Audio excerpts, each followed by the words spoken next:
Vocês sabiam que num processo comunicativo nós temos envolvidos 5 elementos?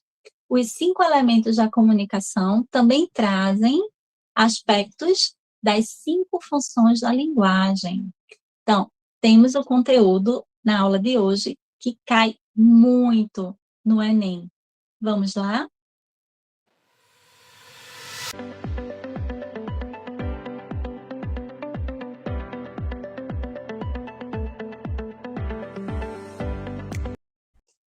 Sou a professora Josimeire Caetano, do curso Arte de Escrever, e trago hoje uma aula completíssima sobre os elementos da comunicação e as funções da linguagem. Então, observemos que em todo o processo comunicativo, temos uma mensagem que é transmitida por um emissor e destinada a um receptor. Essa mensagem ela é produzida em um determinado contexto, fazendo uso de um código específico e também de um canal. Então, vamos refletir o seguinte: todo emissor, no momento em que realiza um ato de fala, seja ela consciente ou inconsciente, atribui maior importância a um dos 6 elementos da comunicação. E com base nessa preferência, teremos as 6 funções da linguagem. A primeira é a função emotiva, também conhecida como expressiva ou de exteriorização psíquica. Toda a função será centrada no emissor.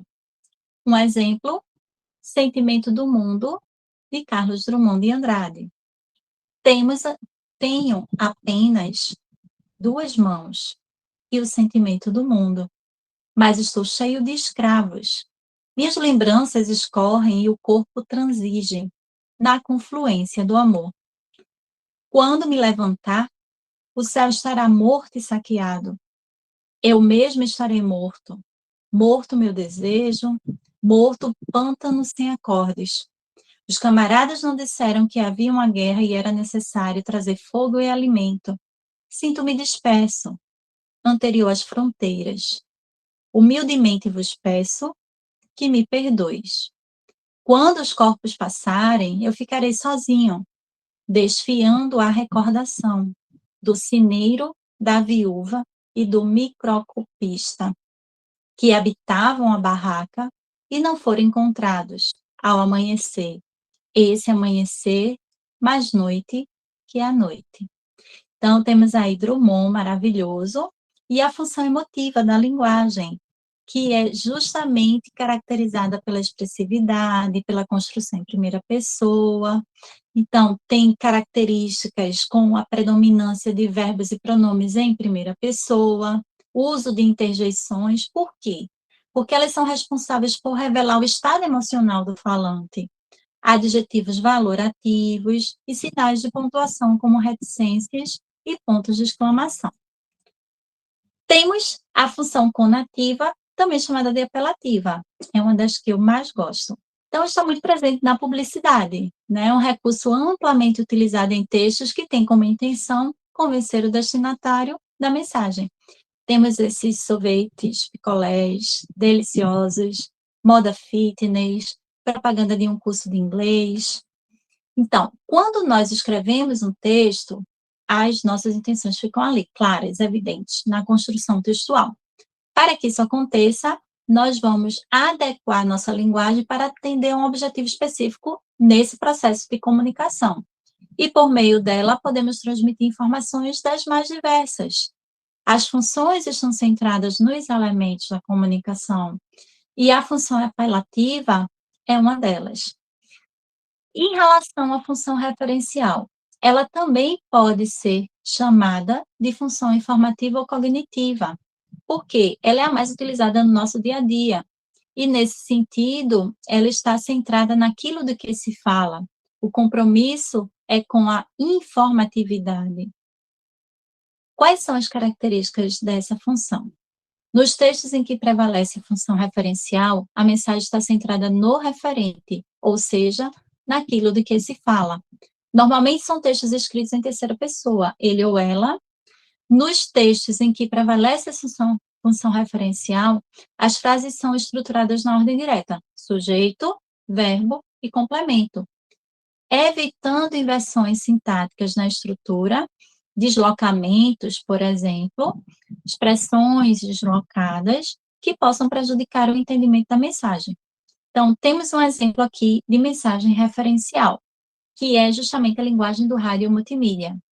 A característica da oralidade radiofônica, então, seria aquela que propõe o diálogo com o ouvinte, a simplicidade no texto da escolha lexical, a concisão e coerência, que se traduzem em um texto curto, em linguagem coloquial e com organização direta. E o ritmo, marcado pelo locutor, que deve ser o mais natural no diálogo.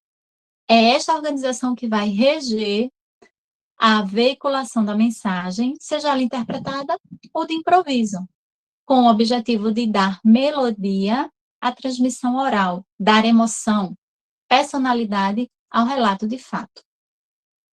Então, exemplo de função referencial, né, tem marcas gramaticais específicas, discurso em terceira pessoa e emprego da ordem direta das frases.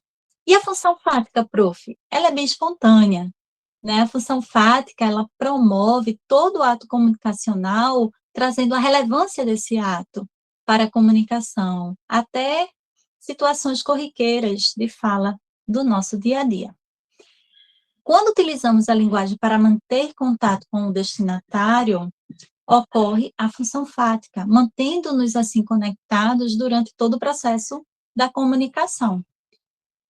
Temos a função poética ou estética, que é um recurso muito utilizado em textos literários, sobretudo quando temos um exemplo da poesia. Essa função poética confere à linguagem elementos inovadores e sinestésicos, ou seja, envolvendo os nossos 5 sentidos. O centro de interesse da comunicação na função poética é o próprio texto. E alguns recursos são utilizados para chamar a atenção do destinatário para a mensagem. Vejamos aqui quadrilha de Carlos Drummond de Andrade. Maravilhoso, Drummond.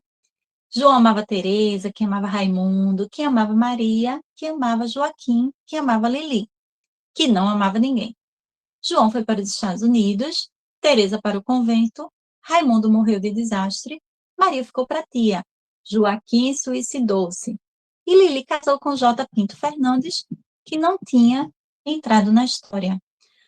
Outro exemplo, centrado na mensagem, é o convite de José Paulo Paes.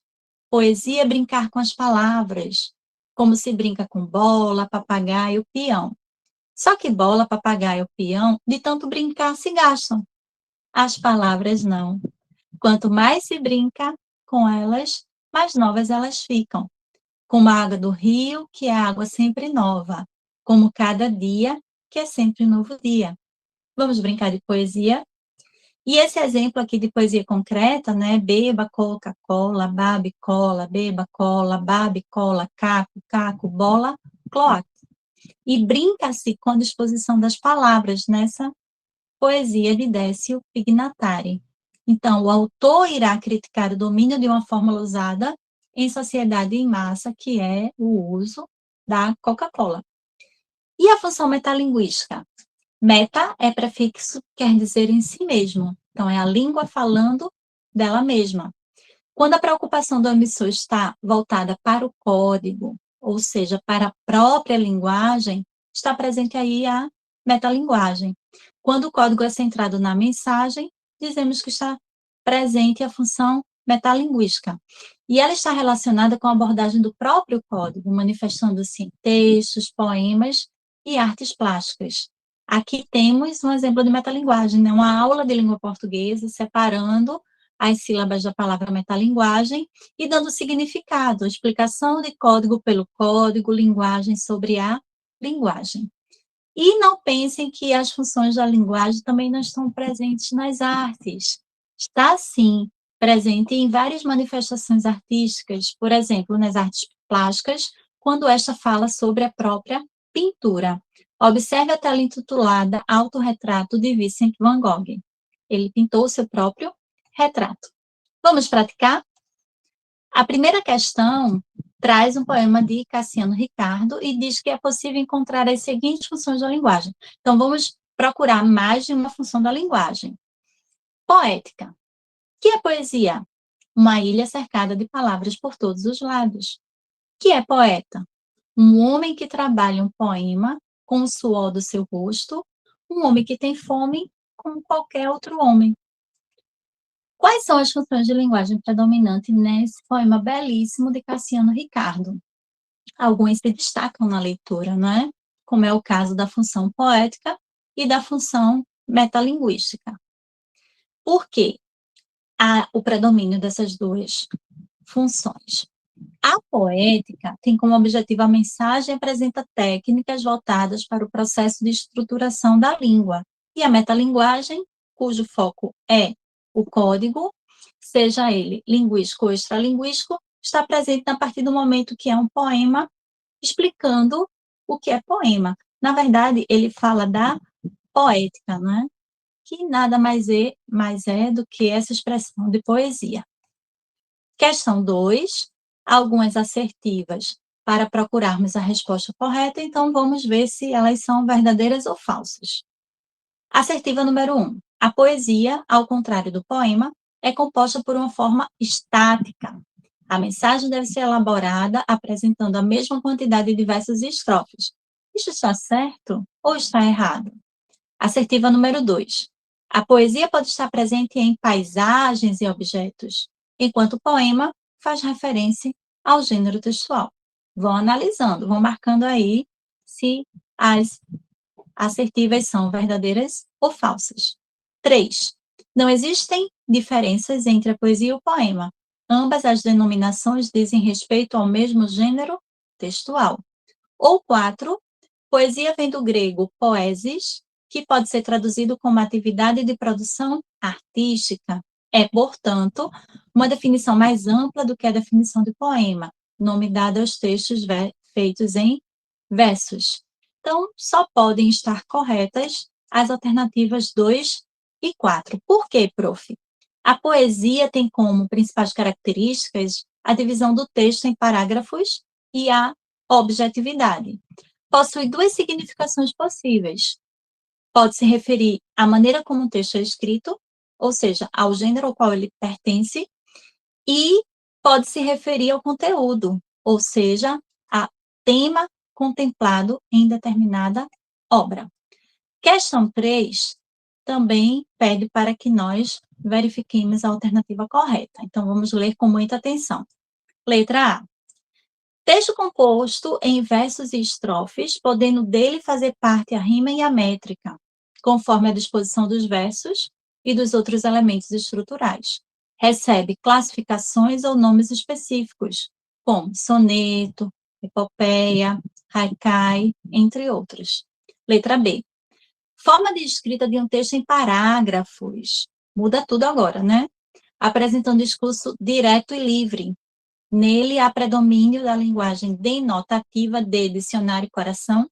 Contudo, a conotação pode ser utilizada para finalizar o texto. Não há preocupação com ritmo, métrica e rimas. Letra C. Apresenta estrutura maior do que o conto e menor do que o romance. Suas principais características são a pluralidade dramática, o foco narrativo e a relação tempo-espaço. E D, a prosa é uma narrativa breve e fictícia, apresentando um número reduzido de personagens em enredo enxuto, uma vez que entre suas características está a economia de recursos narrativos. Então, ele quer saber sobre as características da prosa. E, nesse sentido, só podemos ter a letrinha B, que a prosa é uma forma escrita de texto em parágrafos, apresentando discurso direto e livre, com predomínio de linguagem denotativa, mas trazendo também a conotação para finalizar o texto. E não há preocupações com a poesia, né? Através do ritmo, da métrica e das rimas. Questão 4, Enem. Coerente com a proposta parnasiana de cuidado formal e racionalidade na condução temática, o soneto de Raimundo Corrêa reflete sobre a forma como as emoções do indivíduo são julgadas em sociedade. Na concepção do eu lírico, esse julgamento revela o quê? Vamos fazer a leitura do texto. Mal secreto.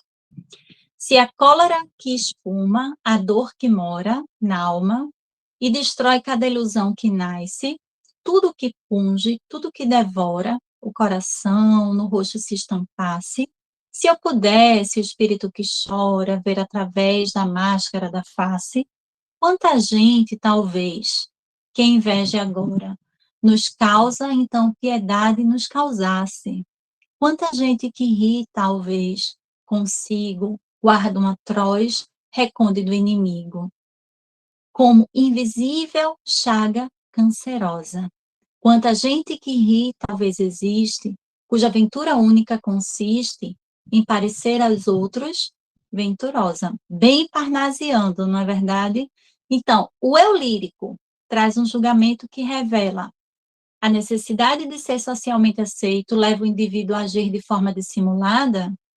O sofrimento íntimo torna-se mais ameno quando compartilhado por um grupo social. A capacidade de perdoar e aceitar as diferenças neutraliza o sentimento de inveja. O instinto de solidariedade conduz o indivíduo a apiedar-se do próximo. Ou a transfiguração da angústia em alegria é um artifício nocivo ao convívio social. Então, é um texto bem marcado, que traz aí como resposta correta a letrinha A, que é a necessidade de ser aceito socialmente, que leva o indivíduo a agir de forma dissimulada. Temos que o poema revela um olhar poético sobre as relações humanas, nesse sentido, sobre as máscaras sociais, com o objetivo de camuflar as fraquezas dos indivíduos. Pode-se encontrar um todo no poema, a oposição entre o ser e o parecer, o íntimo e a aparência. São nuances que a gente tem que verificar ao ler o texto. Questão 5, também do Enem, não é? O enunciado diz que nos textos em geral é comum a manifestação simultânea de várias funções da linguagem, com predomínio, entretanto, de uma sobre as outras, e ele diz também que no fragmento da crônica Desabafo, a função da linguagem predominante é a emotiva ou expressiva. Então, ele já diz para a gente que é emotiva, mas o que é que essa função revela no texto? Vamos para a leitura. É um desabafo, né? Primeira pessoa emotiva. Desculpe-me, mas não dá para fazer uma crônicazinha divertida hoje. Simplesmente não dá. Não tem como disfarçar. Esta é uma típica manhã de segunda-feira. A começar pela luz acesa da sala que esqueci ontem à noite. 6 recados para serem respondidos na secretária eletrônica. Recados chatos. Contas para pagar, que venceram ontem. Estou nervoso, estou zangado. Por que a linguagem emotiva nesse poema é tão marcado? Por causa do discurso do enunciador, que tem como foco o próprio código, por causa da atitude do enunciador se sobrepor àquilo que está sendo dito, porque o interlocutor é o foco do enunciador na construção da mensagem, porque o referente é o elemento que se sobressai em detrimento dos demais, ou porque o enunciador tem como objetivo principal a manutenção da comunicação. Essa é super tranquila, né? A atitude do enunciador, ou seja, do emissor, que irá se sobrepor àquilo que está sendo dito. Uma questão super tranquila. Aqui nós temos um resumo, né? Função emotiva ou expressiva centra-se no emissor, na primeira pessoa. Como exemplo, temos um artigo de opinião. A função conativa ou apelativa centra-se no receptor, na segunda pessoa. Como exemplo, temos uma propaganda. E a função poética centra-se na mensagem. O próprio poema é um bom exemplo. A metalinguística no código, termos de um dicionário, verbetes de dicionário, por exemplo. A referencial centra-se no contexto, no referente. Temos como exemplo uma notícia. E, por fim, a fática, que centra-se no canal, que é o contato inicial ao telefone, por exemplo, um oi. Não esqueçam de curtir o nosso vídeo, deixar seus comentários e seguir todas as redes sociais do Arte de Escrever. Um beijo bem grande para vocês.